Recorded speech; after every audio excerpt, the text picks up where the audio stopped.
Huwag na natin ituloy ito. Maraming loko sa squatter. Baka mapano pa tayo dun? I can't wait. I can't wait. Gigil na talaga ako sa Grazildang yan. Kaya pala, may connection sila ng daddy mo. I knew it. But this is not the time to get even. Please stop the car, Mom.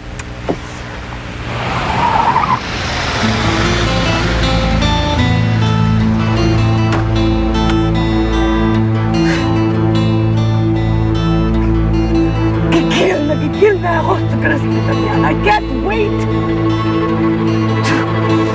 to hurt her. Gusto ko na silang saktan para sa lahat ng pasakit na ginawa nila sa akin mag-ina. Kaya pala ang bigat-bigat ng dugo ko sa kanya. Kaya pala mahal na mahal siya ng daddy mo. Anak pala siya ng daddy mo. I know how you feel. Oh, you do. Mom, I've been there. Ang laki rin ang galit ko sa kanya. Ilang beses ako sumugod at pinakawalan ko ang galit ko. Pero lagi akong natatalo, Mom. Mom, minsan sinabi mo sa akin na dapat lumaban ako. Pero may ibang paraan para lumaban. Yung sigurado tayong mananalo tayo.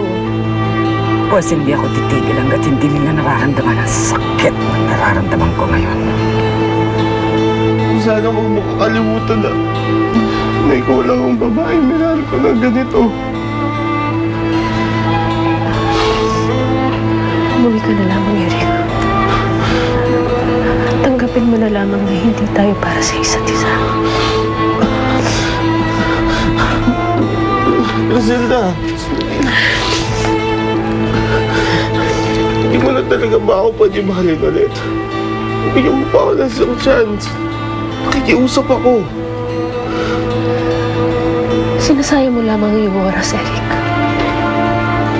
Hindi na manunumbalik ang dati kong kabaliwan sa iyo.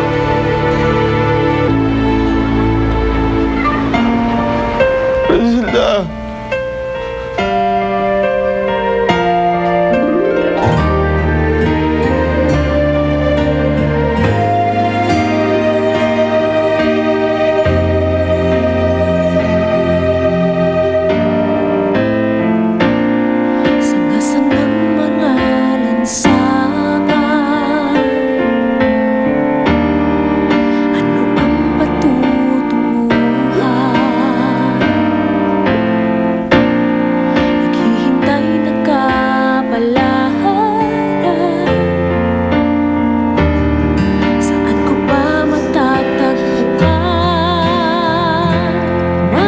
Ko sanang malaman kung alin ang aking landas. Makikita ko pang harap-harapan ng katotohanan ang naghihintay.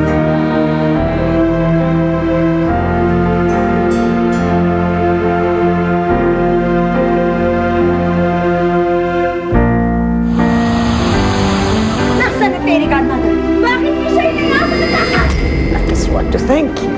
I just have one question na sana masagot mo. Bumalik ka ba talaga sa amin? Or you just didn't have a choice? Walang dahilan para magalit ka sa kanya. Napakarami kong nasabing masama sa kanya. Kailangan humingi ako sa kanya ng pangmanim. Kahit pa, sa ito na yung huling beses na magpapakita ako sa kanya. Wala pa nangyari dito. Hindi na talaga ako magpapakita kahit kailan ba. Huwag kang duwag! Pakita ka! Ang iyong hiling, aking tutuparin. Ikaw na naman. May babalita lang ako sa'yo. Alam ko kung nasaan ang nanay mo.